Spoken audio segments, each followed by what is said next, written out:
जय श्री राम। स्वागत है आप सभी का आज की इस नई वीडियो में। साथियों, श्री रामचरित्र मानस के हिंदी सार के 24वें भाग में आप सभी का सहृदय स्वागत है। साथियों, श्री राम जी की कृपा से एवं माँ सीता के आशीर्वाद से आज हम आपको अपने चैनल के माध्यम से श्री रामचरित्र मानस के हिंदी सार के 24वें भाग का श्रवण कराने जा रहे हैं। आपसे निवेदन है, यदि आपने पिछले 23 भागों का श्रवण ना किया हो तो कृपया उन्हें भी जरूर सुने, ताकि आप श्री रामचरित्र मानस के हिंदी सार का श्रवण और भी अच्छी तरह से कर सकें। आपसे निवेदन है, यदि आप चैनल पर नए हो तो चैनल को सब्सक्राइब करके बेल आइकन अवश्य प्रेस करें, ताकि आप हमारे चैनल पर प्रस्तुत की जाने वाली किसी भी वीडियो से वंचित न रह सकें। इस वीडियो को अपने सभी से संबंधियों के साथ अवश्य शेयर करें, ताकि वे भी श्री रामचरित्र मानस की हिंदी सार की कथा का श्रवण शीघ्र कर सकें। आइए साथियों, देर न करते हुए हम आज की वीडियो को प्रारंभ करते हैं। बोलिए गणेश जी महाराज की जय, बोलिए राजा राम सरकार की जय, बोलिए सीता मैया की जय, बोलिए चारों भैया की जय, बोलिए हनुमान जी महाराज की जय, बोलिए महादेव जी पार्वती मैया की जय। साथियों, आगे तुलसीदास जी कहते हैं, वेदों में विवाह की जैसी रीति कही गई है, महामुनियों ने वह सभी रीति करवाई।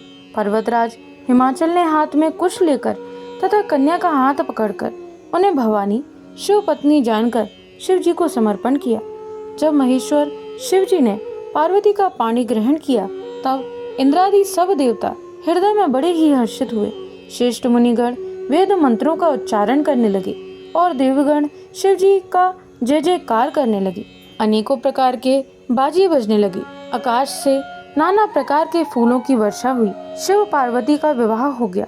सारे ब्रह्मांड में आनंद भर गया।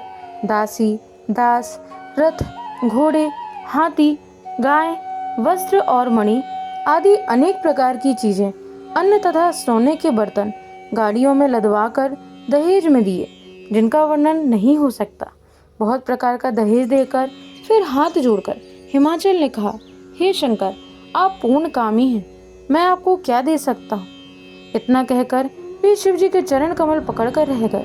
तब कृपा के सागर शिव जी ने अपने ससुर का सभी प्रकार से समाधान किया। फिर प्रेम से परिपूर्ण हृदय मैना जी ने शिव जी के चरण कमल पकड़े और कहा, हे नाथ, यह उमा मुझे मेरे प्राणों के समान प्यारी है। आप इसे अपने घर की टहलनी बनाइए और इसके सब अपराधों को क्षमा करते रहिएगा। अब प्रसन्न होकर मुझे यही वर दीजिए। शिव जी ने बहुत तरह से अपनी सास को समझाया। तब वे शिव जी के चरणों में सिर नवाकर घर गईं। फिर माता ने पार्वती को बुला लिया और गोद में बैठाकर यह सुंदर सीख दी, हे पार्वती, तू सदा शिव जी के चरणों की पूजा करना। नारियों का यही धर्म है। उनके लिए पति ही देवता है और कोई देवता नहीं है। इस प्रकार की बातें कहते कहते उनकी आंखों में आंसू भर आए और उन्होंने कन्या को छाती से चिपटा लिया। फिर बोली कि विधाता ने जगत में स्त्री जाति को क्यों पैदा किया, पर अधीन को सपने में ही सुख नहीं मिलता। यूं कहती हुई माता प्रेम में अत्यंत विकल हो गई, परंतु कुसुमय जानकर दुख करने का अवसर ना जानकर उन्होंने धीरज धरा। मैना बार बार मिलती हैं और पार्वती के चरणों को पकड़कर गिर पड़ती हैं। बड़ा ही प्रेम है, कुछ वर्णन नहीं किया जा सकता। भवानी सब स्त्रियों से मिल भेंट कर फिर अपनी माता के हृदय से जा लिपटी। पार्वती जी माता से फिर मिलकर चली। सब किसी ने उन्हें योग्य आशीर्वाद दिए। पार्वती जी फिर कर माता जी की ओर देखती जाती थी। तब सखियां उन्हें शिव जी के पास ले गईं। महादेव जी सब याचकों को संतुष्ट कर पार्वती के साथ घर कैलाश को चले। सब देवता प्रसन्न होकर फूलों की वर्षा करने लगे और आकाश में सुंदर नगाड़े बजाने लगे।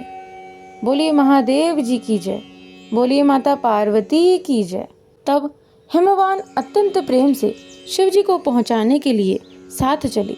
वृषकेतु शिव जी ने बहुत तरह से उन्हें संतोष कराकर विदा किया। पर्वतराज हिमाचल तुरंत घर आए और उन्होंने सब पर्वतों और सरोवरों को बुलाया। हिमवान ने आदर, दान विनय और बहुत सम्मान पूर्वक सबकी विदाई की। जब शिव जी कैलाश पर्वत पर पहुंचे तब सब देवता अपने अपने लोकों को चले गए। तुलसीदास जी कहते हैं कि पार्वती जी और शिव जी जगत के माता पिता हैं, इसलिए मैं उनके श्रृंगार का वर्णन नहीं करता। शिव पार्वती विविध प्रकार के भोग विलास करते हुए अपने गणों सहित कैलाश पर रहने लगे। वे नित्य नए विहार करते थे। इस प्रकार बहुत समय बीत गया। तब 6 मुख वाले पुत्र स्वामी कार्तिक का जन्म हुआ, जिन्होंने बड़े होने पर युद्ध में तारकासुर को मारा। वेद शास्त्र और पुराणों में स्वामी कार्तिक के जन्म की कथा प्रसिद्ध है और सारा जगत उसे जानता है।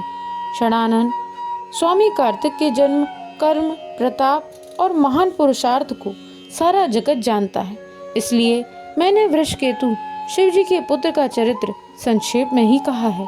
शिव पार्वती के विवाह की इस कथा को जो स्त्री पुरुष कहेंगे और गाएंगे, वे कल्याण के कार्यों और विवाह आदि मंगलों में सदा सुख पाएंगे। गिरजापति महादेव जी का चरित्र समुद्र के समान अपार है। उसका पार वेद भी नहीं पाते। तब अत्यंत मंद बुद्धि और गंवार तुलसीदास उसका वर्णन कैसे कर सकता है। शिव जी के रसीले और सुहावने चरित्र को सुनकर मुनि भरद्वाज जी ने बहुत ही सुख पाया। कथा सुनने की उनकी लालसा बहुत बढ़ गई।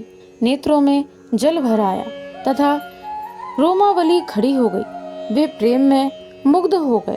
मुख से वाणी नहीं निकली। उनकी यह दशा देखकर ज्ञानी मुनि याज्ञवल्क्य बहुत प्रसन्न हुए और बोले, हे मुनीश, आहा, तुम्हारा जन्म धन्य है। तुमको गौरीपति शिवजी प्राणों के समान प्रिय हैं। शिवजी के चरण कमलों में जिनकी प्रीति नहीं है, वे श्री रामचंद्र जी को स्वप्न में भी अच्छे नहीं लगते। विश्वनाथ श्री शिव जी के चरणों में निष्कपट विशुद्ध प्रेम होना ही राम भक्त का लक्षण है। शिव जी के समान रघुनाथ जी की भक्ति का व्रत धारण करने वाला कौन है, जिन्होंने बिना ही पाप के सती जैसी स्त्री को त्याग दिया और प्रतिज्ञा करके श्री रघुनाथ जी की भक्ति को दिखा दिया। भाई, श्री रामचंद्र जी को शिव जी के समान और कौन प्यारा है। मैंने पहले ही शिव जी का चरित्र कहकर तुम्हारा भेद समझ लिया। तुम श्री रामचंद्र जी के पवित्र सेवक हो और समस्त दोषों से रहित हो। बोलिए गणेश जी महाराज की जय। बोलिए राजा राम सरकार की जय। बोलिए सीता मैया की जय। बोलिए हनुमान जी महाराज की जय। बोलिए चारों भैया की जय।